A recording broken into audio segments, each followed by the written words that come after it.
Quantos têm a Bíblia Santa nesta noite? Nós estamos expondo a oração do Pai Nosso, uma oração importantíssima. Eu tenho pensado e até conversado com algumas pessoas que eu deveria estar fazendo isso no domingo de manhã, devido à importância desta oração, a mais importante oração do mundo, que saiu dos lábios de Cristo. Nós já examinamos várias das petições, chegamos hoje na quinta petição. Abre a tua Bíblia comigo, com certeza tu sabes decor isso, Mateus 6,12. Mateus, Evangelho de Mateus, capítulo 6, versículo 12. A minha tradução lê assim: perdoa as nossas dívidas, assim como nós temos perdoado aos nossos devedores. Pai, eu te peço, dá entendimento. Ó Pai, tira toda a distração. Pai, fala conosco hoje à noite. Pai querido, abre os nossos corações para receber a tua palavra. Pai, nós repreendemos toda atividade satânica que vise distrair, que vise de alguma forma atrapalhar a chegada da tua palavra no solo fértil dos nossos corações. Fala, papai, em nome e pelo amor de Jesus. Amém. É muito difícil classificar em grau de importância as diversas petições, as 6 petições que são elencadas por Jesus nesta oração. Santificado seja o teu nome, venha a nós o teu reino, seja feita a tua vontade, assim na terra como no céu, as 3 primeiras. Aí vem para a parte humana, o pão nosso de cada dia nos dai hoje, que foi a última petição que nós avaliamos. E essa petição aqui é de uma importância indizível, por 2 razões: para o bem-estar do crente, Jesus está falando com o crente aqui, e também para a salvação do crente, é o que nós vamos ver hoje à noite. A palavra dívida, nós lemos, perdoa as nossas dívidas. A palavra dívida aparece em vários textos das Escrituras, por exemplo, em Romanos 4,4, onde nós lemos que o salário do homem que trabalha não é considerado como favor, mas como dívida. Alô?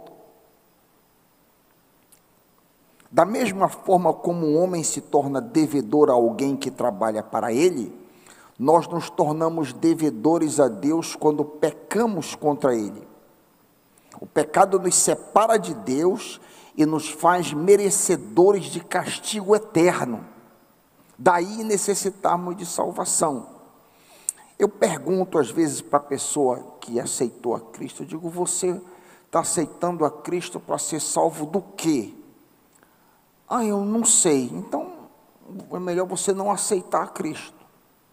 Se você não entende que você é um pecador, todos nós somos, e que você precisa ser salvo dos seus pecados, é melhor você não aceitar a Jesus.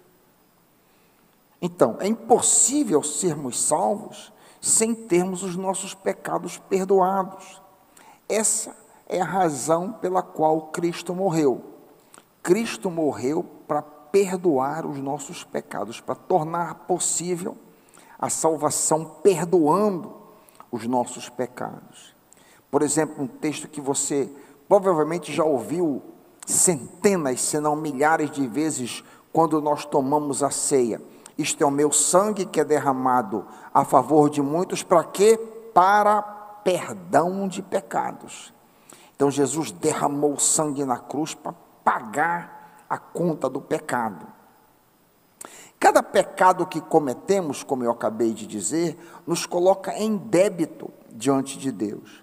Desde a mais tenra idade, nós estamos contraindo dívidas, e a soma desta dívida é gigantesca.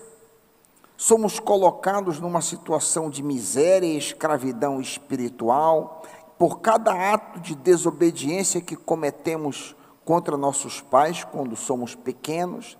Vamos crescendo, cada mentira, cada atitude de ciúme, cada porfia em que participamos, cada contenda, cada sentimento de inveja, cada olhar lascivo, e em adição a todas essas coisas, a nossa dívida aumenta por causa da nossa impureza, inimizades, alguns bebedice, glutonaria, discórdia, facções, práticas reprováveis, etc. ad infinito. De maneira geral, o estado da humanidade é lastimável. Há uma lista enorme de pecados que são colocados diante de nós por Paulo em Romanos 1, 24 em diante. Ali Paulo mostra que Deus se revela na natureza. Então, por exemplo, quando um índio, que não sabe nada de Cristo, de nada, ou alguém na China, lá no interior da China, que nunca ouviu o Evangelho, não sabe nada de Bíblia, de Moisés, de nada, quando ele olha para cima, o sol, a chuva, revela o Criador. É por isso que ninguém é indesculpável, quando nós não nos rendemos ao Criador, ao Deus eterno. Nós nos tornamos, diz a Bíblia, indesculpáveis. Quando nós não adoramos o dom da vida, quando nós não adoramos Deus que nos dá o dom da vida, o ar que respiramos, o sol, o alimento, as belezas naturais, etc., nós nos tornamos condenáveis. Isso aqui é só o começo. Eu tenho profunda curiosidade de observar neném. Eu estou tendo uma oportunidade de ouro na mão. Estou com uma criança de 1 ano e 6 meses, né? E eu tenho sido muito zeloso, muito atento e muito cuidadoso para observar as características do pecado. Aquilo que é listado, por exemplo, em Gálatas, como ciúme, porfia, inveja, ciúme da mãe quando eu pego na mãe, explosões de ira, a gente acha tudo muito engraçadinho porque é criança, mas é tudo pecado latente no coração que começa a aflorar, o pecado que vai aflorando, e diversas outras manifestações de pecado, que com o decorrer do tempo, em nós, quando a gente vai ganhando mais entendimento, a gente começa a camuflar, a gente começa a fingir, como atores, bons atores que somos. Por causa dessa situação toda, repito, a nossa dívida fica cada vez maior. Então, todos nós, sem exceção, necessitamos de ter as nossas ofensas perdoadas. Existe um texto em Eclesiástico que diz: não há um justo, todo homem peca. O grande problema é que há uma reciprocidade entre ser perdoado e perdoar. Se eu não perdoar, eu não posso ser perdoado. Eu acho que 99% dos crentes não acreditam nisso aqui. Por que eu desconfio que não acredito? Porque se eu de fato acreditasse que eu só sou perdoado por Deus quando eu perdoo os outros, eu ia perdoar todo mundo, eu não ia ter rancor contra ninguém. Faz sentido, meus irmãos? Não é o que diz aqui o texto que nós lemos? Perdoa as nossas dívidas, de que maneira? Assim como eu perdoo aqueles que me devem. Vemos então que a salvação não é meramente levantar a mão e aceitar a Cristo e daí em diante viver como eu quiser. A melhor ilustração desta situação está descrita em Mateus 18. Eu queria que tu deixasses um dedo aí em Mateus 6, que tu leste, avança algumas páginas. Olha que parábola preciosa em Mateus 18. Mateus 18, a partir do versículo 21. Acompanha comigo. Mateus 18, a partir do 21º versículo. Então Pedro aproximou-se de Jesus e perguntou: Senhor, quantas vezes deverei perdoar a meu irmão quando ele pecar contra mim? Até 7 vezes? Jesus respondeu: eu lhe digo, não até 7, mas até 70 vezes 7. Aí Jesus então ilustra, a partir do verso 23, o reino de Deus pode ser comparado a certo rei, que decidiu acertar contas com seus servos. Quando teve início o acerto, foi trazido à sua presença um servo que lhe devia 10.000 talentos. Porém, não tendo o devedor como saldar tal importância, ordenou o seu senhor que fosse vendido ele, sua mulher, seus filhos e tudo quanto possuía, para que a dívida fosse paga. O servo então, com toda a reverência, prostrou-se diante do rei e lhe implorou: sê paciente comigo e tudo te pagarei. E o senhor daquele servo teve compaixão dele, perdoou-lhe a dívida e o deixou ir embora livre. Entretanto, saindo aquele servo que foi perdoado, encontrou um dos seus colegas, que lhe estava devendo 100 denários. Agarrou e começou a sufocá-lo, esbravejando: paga-me o que me deves. Então o seu colega, o seu conservo, caindo-lhe aos pés, lhe suplicava: sê paciente comigo e tudo te pagarei. Mas ele não queria acordo, ao contrário, foi e mandou lançar seu conservo devedor na prisão, até que toda a dívida fosse saldada. Quando os demais colegas, companheiros dele, viram o que havia ocorrido, ficaram indignados e foram contar ao rei tudo o que acontecera. Então o rei, chamando aquele servo, lhe disse: servo perverso, perdoei-te de toda aquela dívida, atendendo às tuas súplicas.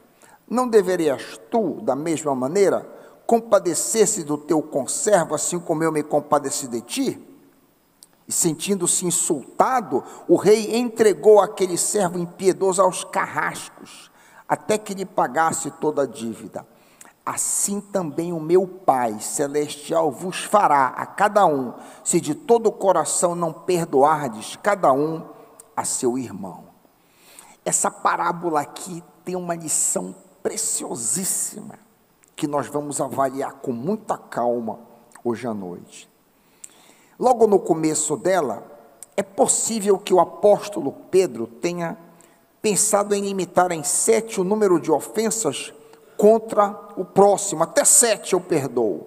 A interação entre Cristo e Pedro fica ainda mais clara em Lucas 17, onde Jesus diz: se pecar contra você 7 vezes ao dia, Lucas narra de uma maneira ainda mais forte, e 7 vezes voltar a você e disser: estou arrependido, perdoe-lhe. Exasperado diante dessa impossibilidade, isso é uma loucura. Os apóstolos disseram: aumenta a nossa fé, é impossível perdoar dessa maneira. A resposta de Jesus explode qualquer parâmetro de limitação. Jesus diz: eu te digo, não até 7, mas até 70 vezes 7. Obviamente, ao dizer tal coisa, Jesus não está dizendo que é para perdoar até 470 vezes. Claro que não. O número da perfeição, 7, está sendo simplesmente multiplicado aqui para dizer que não deve haver limites em se perdoar alguém. É exatamente desta maneira que Deus age conosco. É exatamente dessa maneira que Deus nos trata. Como filhos, ficamos na obrigação de imitar o nosso Pai. Sede, pois, imitadores de Deus como filhos amados. Devemos tratar os outros como desejamos ser tratados. Não é assim que reza a 5ª petição? Perdoa as nossas dívidas, assim como perdoamos aos nossos devedores. No texto da parábola, Mateus 18, que nós lemos, a expressão reino dos céus corresponde à igreja. O rei corresponde a Deus e os servos são os crentes. Para que os discípulos entendessem como deve funcionar o perdão entre os irmãos, Cristo então lhes conta uma parábola. De forma resumida, o texto diz que havia 2 devedores. Um devia 10.000 talentos e outro devia 100 denários. Quanto representa 10.000 talentos? O talento era a unidade maior conhecida. Esse valor representa a soma astronômica de cerca de 1.250 bilhões de reais em valores de hoje. Uma quantia colossal e absurda. Jesus gosta muito de hipérboles. Ele exagera absurdamente para dizer, a conta é impagável. É exatamente essa a nossa situação, meus irmãos. É exatamente essa a nossa situação de pecadores, devedores diante do Pai. Um único pecado nosso é capaz de nos lançar no inferno. Assim aconteceu com Adão. Adão pecou uma única vez e a morte entrou para a raça humana, como nós lemos em Romanos 5,12. Portanto, da mesma forma como o pecado entrou no mundo por um homem, e pelo pecado a morte, assim também a morte veio a todos os homens. É por isso que nós morremos.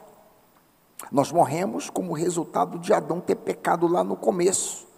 O homem foi criado não para morrer. O projeto de Deus não era para que nós morrêssemos, mas por causa de um único pecado, a morte veio sobre nós. O pecado é uma ofensa infinita, pois a natureza de quem é ofendido é infinito. Todas as vezes que a gente peca contra Deus, é uma ofensa infinita, porque Ele é infinito. Daí, Jesus, o Filho de Deus, o Deus encarnado, pagou por nós, porque só Ele podia pagar infinitamente. Amém?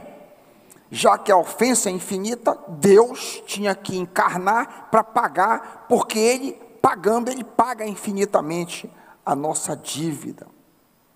A sentença como pecadores que merecemos é perdição eterna. A sentença que nos é dita na parábola está como escravidão e sofrimento infinito. A sentença é passada no versículo 25, acompanha comigo. Versículo 25. Não tendo o devedor como saudar tal importância, ordenou o seu senhor que fosse vendido ele, sua mulher, seus filhos e tudo quanto possuía, para que a dívida fosse paga. O resultado dessa sentença era que o servo ficaria sem toda a sua família, seus bens e sua própria vida, pois a vida de um escravo estava nas mãos do seu senhor. A lição espiritual é que a nossa dívida nos faz perder tudo e nos torna escravos de Satanás e seus anjos, os carrascos aqui listados. O sofrimento externo está descrito no versículo 34. 34, acompanha comigo. Sentindo-se insultado, o rei entregou aquele servo impiedoso aos carrascos, até que ele pagasse toda a dívida. Quando que ele ia pagar? Quando que ele ia conseguir pagar toda a dívida? Nunca. Nunca. O diálogo que se vê nos versículos 26 e 27 é inesperado. Acompanha comigo, 26 e 27. O servo então, com toda a reverência, prostrou-se diante do rei e lhe implorou: sê paciente comigo, e tudo te pagarei.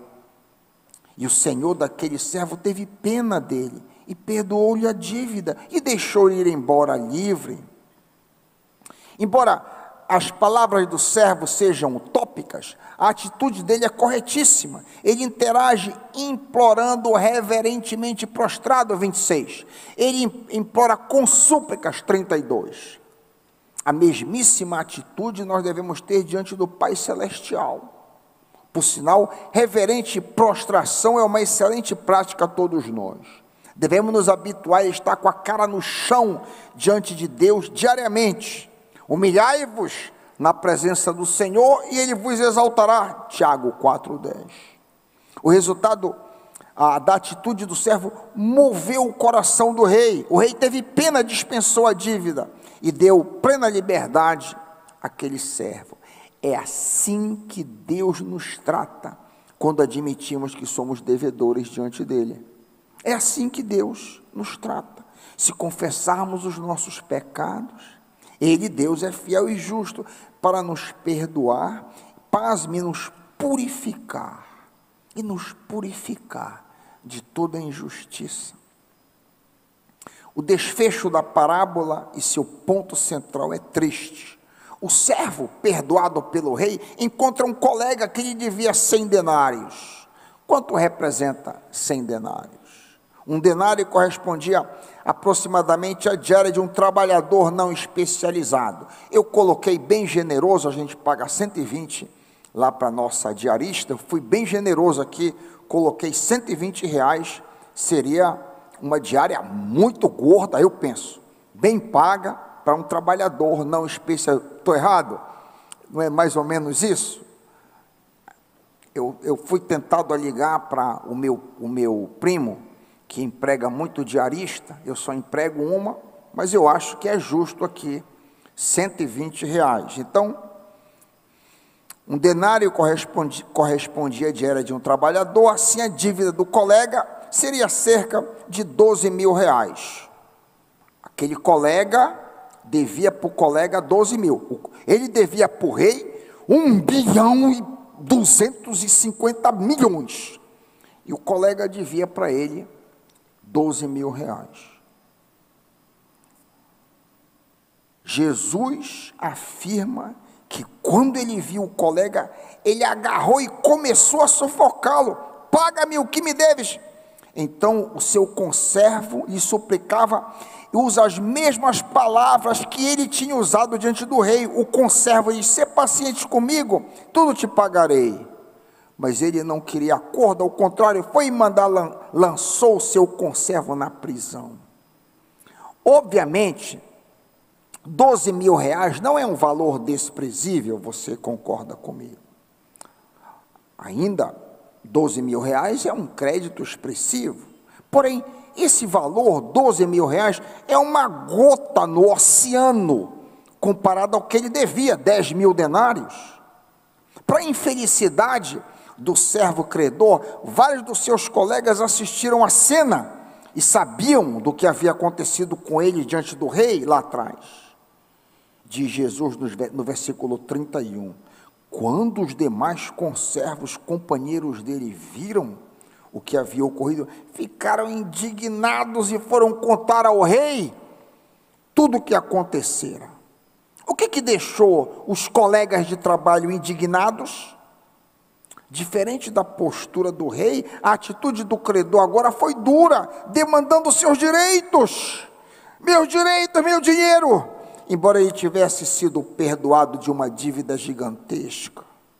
Ao receber a notícia sobre a atitude daquele homem, o rei ficou furiosíssimo. Ele convoca o servo e, muito irritado com o mesmo, passa-lhe um carão. Olha o versículo 32. Olha comigo o versículo 32. Servo perverso, perdoei-te de toda aquela dívida, atendendo às tuas súplicas. Não deverias tu, da mesma maneira, ter pena do teu conservo, assim como eu tive pena de ti? Noutras palavras, considerando a benesse que tu recebesses de mim, por que tu não tratastes o teu colega da mesma maneira como eu te tratei? O que o rei está dizendo aqui, basicamente, é: perdoa as dívidas como eu te perdoei. Perdoa a dívida do teu colega como eu perdoei a tua dívida. Existem pessoas hoje à noite aqui que você não perdoou? Examina a tua consciência agora. Existe alguém na tua vida, ou várias pessoas, que você não tenha perdoado? Existe alguém que te aborreceu e você não vai com a cara? Há aqui na igreja ou fora da igreja uma pessoa que te insultou e você a detesta? Talvez você alegue que a ofensa foi grande, afinal, só você sabe quanto doeu no seu coração esta situação que perdura até hoje. Neste momento eu não quero tornar a tua dor desprezível. O que eu gostaria que você mesmo fizesse era comparar o teu crédito em relação à pessoa que te feriu com o crédito de Deus a quem você feriu inúmeras vezes. No curso de tua vida, quantas milhares de vezes você ofendeu a Deus, sendo indiferente em relação a Ele, por exemplo, sendo desobediente a teus pais, por exemplo, chamando palavrão, colando na prova, lá no colégio, sendo falso, agindo lascivamente, mentindo, fofocando, etc. Ad infinito. Se cada pecado teu correspondesse a R$1, quantos milhões ou bilhões de reais você estaria devendo hoje? Da tua parte eu não sei, da minha parte seria quase impossível aferir. Eu imagino que a minha conta seria colossal. Quem quer que me deva alguma coisa, e há pessoas que me devem 120 mil ou 12 mil reais, existem pessoas, mas isso que essas pessoas me devem é um cisco diante do que eu devo a Deus.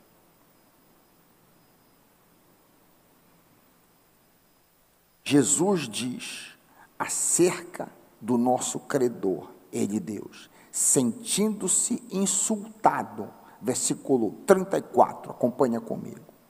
O rei entregou aquele servo aos carrascos, até que lhe pagasse toda a dívida. Assim também o meu Pai Celestial vos fará a cada um, se de todo o coração não perdoardes o teu irmão. E agora, nós que vivemos a vida inteira ouvindo, uma vez salvo, para sempre salvo, como entender esse texto? Nós que ouvimos a vida inteira, salvação não se perde, como entender um texto desse aqui? Eu pergunto. A marca do salvo é obediência, e não acreditar numa determinada doutrina. A falta de perdão nos coloca no inferno. Observe que aquele servo já havia sido perdoado pelo rei. É possível que você também já tenha sido perdoado da sua dívida de 10 mil talentos. O que está pendente é você perdoar o teu próximo, que te deve 100 denários. O pecado da falta de perdão é um pecado gravíssimo. Eu vou dizer isso de novo. O pecado da falta de perdão é gravíssimo. Em nossa escala de valores, pecados como assassinato, adultério, pedofilia, estupro, seriam muito mais graves do que a não liberação de perdão, é ou não é? Eu pensaria que eu matar alguém, esfaquear, matar, é muito mais grave do que eu não perdoar uma pessoa que me ofendeu, que falou mal de mim, por exemplo. Mas olha que a escala de valores de Deus é diferente da minha. Olha aqui a gravidade do que eu estou me esforçando para colocar diante de ti. A escala de valores, e eu já falei sobre isso aqui neste púlpito, muitas vezes a escala de valores de Deus é diferente da minha e da tua. Recentemente eu preguei aqui nessa igreja, falei sobre ocultismo. Ocultismo, só para dar um outro exemplo, é uma ofensa gravíssima contra Deus. E que muitas das vezes a gente não acha que é tão grave. Ué, que mal tem eu dar minha mão para alguém ler? Que mal tem eu ir lá na tenda da menininha do Canduá, ou da Bahia, na casa da mãe de Lamari, né? Então, que problema, qual é o problema que tem eu ler horóscopo? Isso porque você nunca tentou, porque está em Deuteronômio 18, e a gravidade extrema aos olhos de Deus, do que é a ofensa do ocultismo. Por isso que é importante a gente estudar a Bíblia, para a gente entender como que a mente de Deus funciona, para que os nossos valores se adequem aos valores de Deus, e não nós pegarmos os nossos valores e impormos a Deus. Não que assassinato, essas coisas também são graves, tá? Eu não estou querendo diminuir. Roubo, adultério é muito grave. O que eu estou querendo te mostrar aqui é um parâmetro de comparação, que a falta de perdão é um pecado de extrema gravidade. E eu tenho certeza, pela minha experiência de gabinete, de receber há anos pessoas que é crente antigo e que não perdoa outro, o cara nunca entendeu isso aqui. O cara nunca compreendeu. Ele pode ter lido 1 bilhão de vezes, decorou, perdoai as nossas ofensas, assim como nós perdoamos, e aquilo não significa nada para ele. Ele quer receber o perdão, mas ele não age da mesma maneira. E ouça aqui a palavra aterrorizadora do Senhor Jesus, no versículo 35.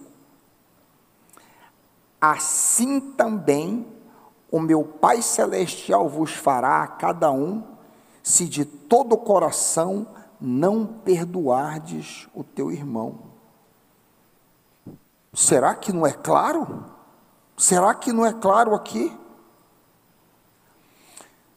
Dizem os grandes mestres da mente, pessoas que trabalham atendendo há anos, que metade dos hospícios do mundo teriam as suas portas abertas e dispensadas se as pessoas perdoassem.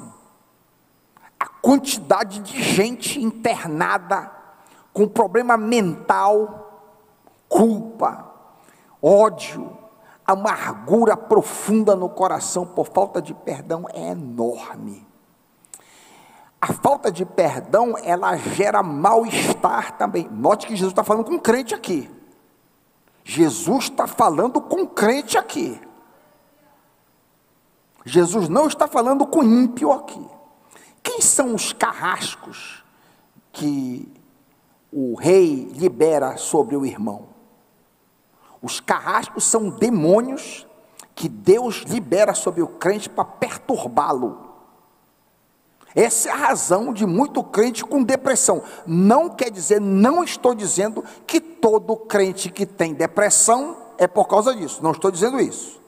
Eu estou dizendo que algumas pessoas que não perdoam, está com o coração cheio de rancor, não perdoa, sabe que tem que perdoar, insiste, o Senhor libera. Assim também o meu Pai Celeste vos fará a cada um de todo o coração, se não perdoardes cada um a seu irmão, é irmão em Cristo, não é ímpio.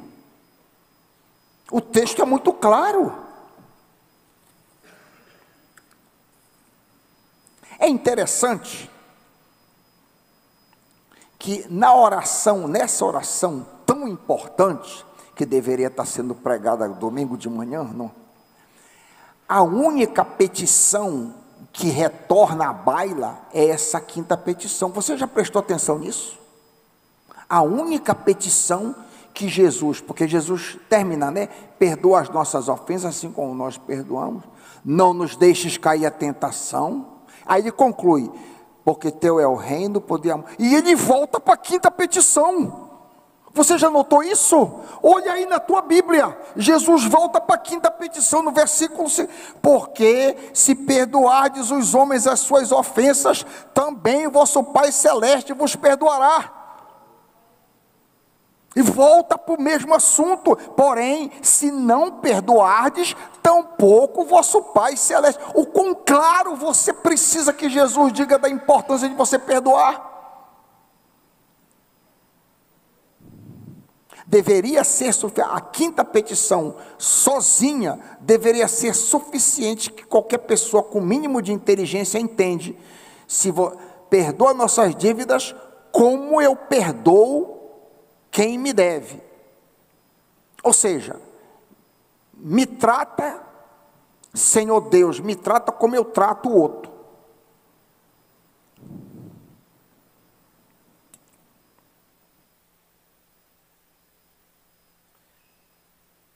Finalmente, essa quinta petição importantíssima pode ser articulada de muitas maneiras. Perdoai as nossas ofensas, assim como nós perdoamos quem nos tem ofendido. Alguém ofendeu você? Perdoai as nossas dívidas, assim como nós perdoamos os que nos devem. Alguém deve alguma coisa para você? Perdoai as nossas desonras, assim como nós perdoamos aquele que nos tem desonrado. Alguém desonrou você? É a mesma coisa. Meu irmão, libere perdão. Libere perdão. Se você quer ter uma saúde mental boa, alegre, se você quer a liberdade de uma mente livre, sem os carrascos sobre ti, libera, é teu próprio interesse. Além do que, mais grave ainda, olha, se você não perdoar, quando você chegar diante do trono de Deus, e você, não, mas eu aceitei a Cristo. Não, peraí, tu não sabias que tinha que perdoar? Vamos trazer de volta os teus pecados para cima de ti. Olha aqui a gravidade disso aqui. Mas eu era membro da PIB do Pará. Como assim? Eu tomava ceia regularmente? Como é isso aí, Jesus? Não, mas você nunca leu? Eu acho que você sabia decor, perdoai, assim como eu perdoo. Perdoai as nossas ofensas, assim como nós perdoamos. Você não perdoa, você quer que eu te perdoe? Meus irmãos queridos, vamos levar muito a sério o que nós ouvimos hoje à noite. Eu acho que cabe uma última colocação em termos práticos. É muito bom que a gente entenda que o perdão é um ato volitivo e não da emoção. Muitas das vezes nós fomos ofendidos, a moça que cresceu e o tio abusou a vida inteira, ofensas que sofreu terríveis. Enfim, alguém pecou gravemente contra você, lutas tremendas, você foi assaltado, você foi abusado, você foi vilipendiado. Eu não sei que tipo de ofensa foi causada contra você, e eu não quero diminuir o grau da ofensa que foi feita, o que você sofreu. O que eu estou pedindo para você fazer hoje à noite, o que a Bíblia pede, é para você comparar essa ofensa, esses 12 mil ou 120 mil reais, com 1.250 bilhões que você deve. É só isso que eu estou pedindo para você fazer. E para você liberar perdão. Pastor Raik, em termos práticos, como eu faço isso? De que maneira eu faço isso? Isso você faz pelo ato da sua vontade, não pelo seu sentimento. Se ajoelhe e diga com a sua boca, contra a sua vontade, porque Senhor, eu libero. Senhor, não me deve nada essa pessoa, que seja feliz.